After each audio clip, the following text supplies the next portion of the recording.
Hey everyone, it's Kristen here to talk about literary analysis. Now, before we get into literary analysis specifically, I want to talk about analysis more generally, right? Because we do this every day, whether we are analyzing like actual people, whether we are analyzing images.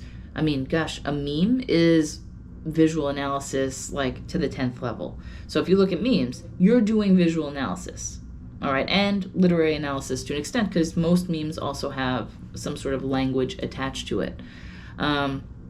We do analysis every day. We watch commercials and we think, do we really need that product, or are they overstating the problem that this helps solve?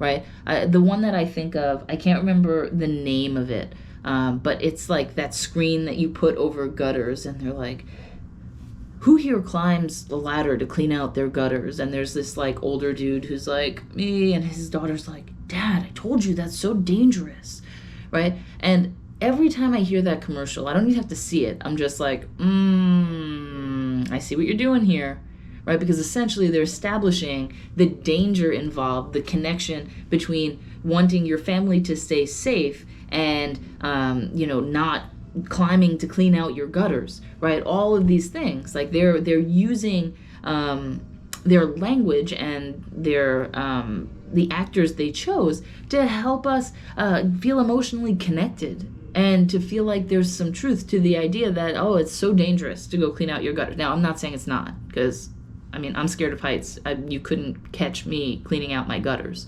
because I would fall and break something and die. But that's not the point. My own personal fears aside, right, this notion that, if you climb the ladder, like, there's a good chance that you will fall is actually a logical fallacy, which you should have learned about in English 1101. But it also is setting you up to realize that you need this screen product that goes over the gutters, right? And it's clever.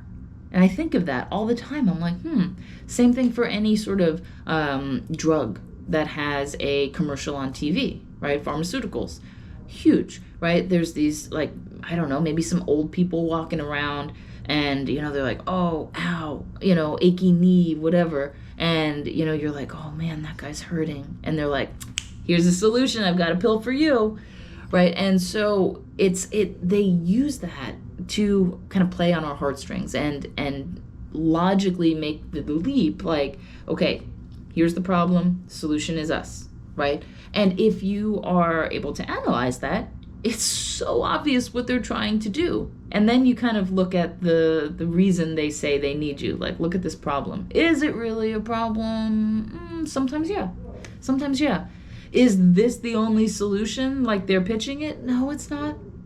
Right? And it's about breaking things down. So if you know how to do this on TV, if you know how to do this in an advertisement, if you know how to do this kind of thing in a meme, then gosh, you know how to do this in literature, right? It's all about looking at the words and understanding what's happening on the surface level, right? Like purely recognition, right? This character gets up in the morning, goes and does this thing, and then does this, and then does this, and then something else, right? If you know that on the surface, and then you ask if you ask yourself, why? Why did they do this? Why did they trip on the sidewalk on the way to the fresh market or whatever? What did that mean?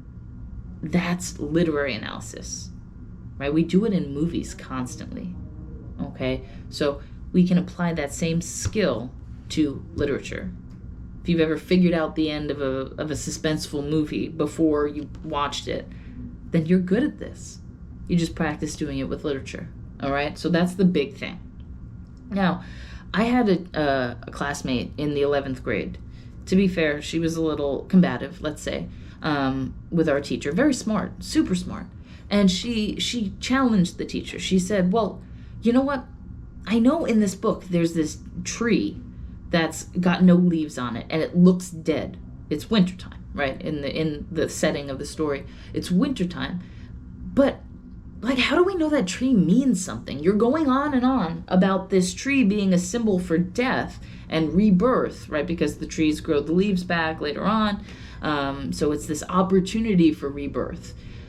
And the teacher just kind of looked at her and like, literally, it was like silent because we were like, oh, and the teacher looks at her and she goes, no, that'd be stupid.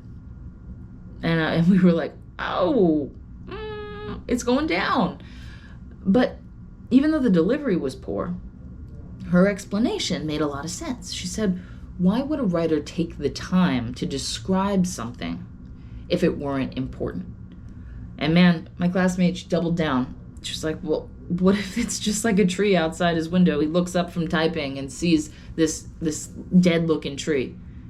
And my teacher just looked at her again and goes, no, they wouldn't do that.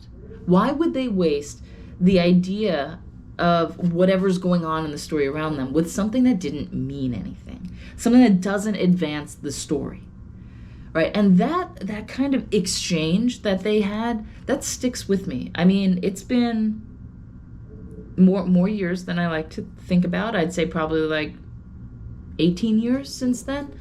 And I think about that a lot because it's true.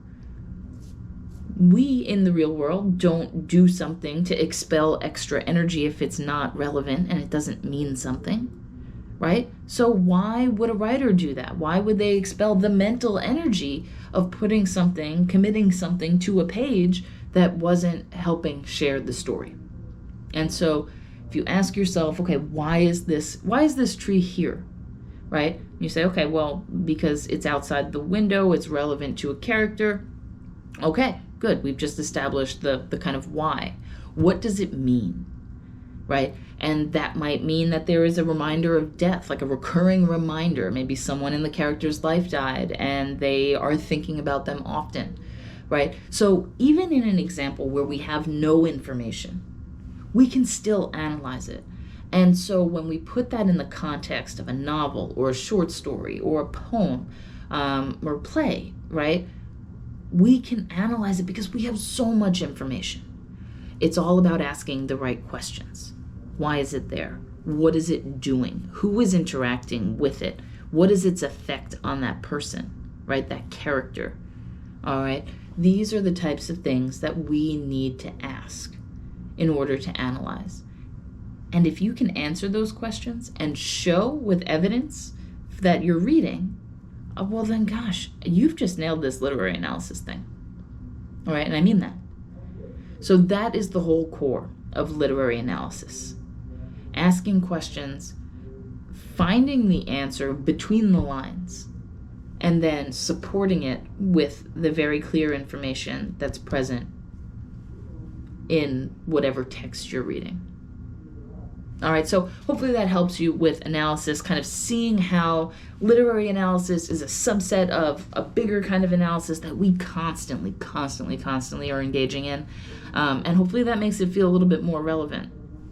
All right, that was my goal here. So if you have any questions about analysis more generally, let me know. Otherwise, have a great rest of your day, and I'll see you next time.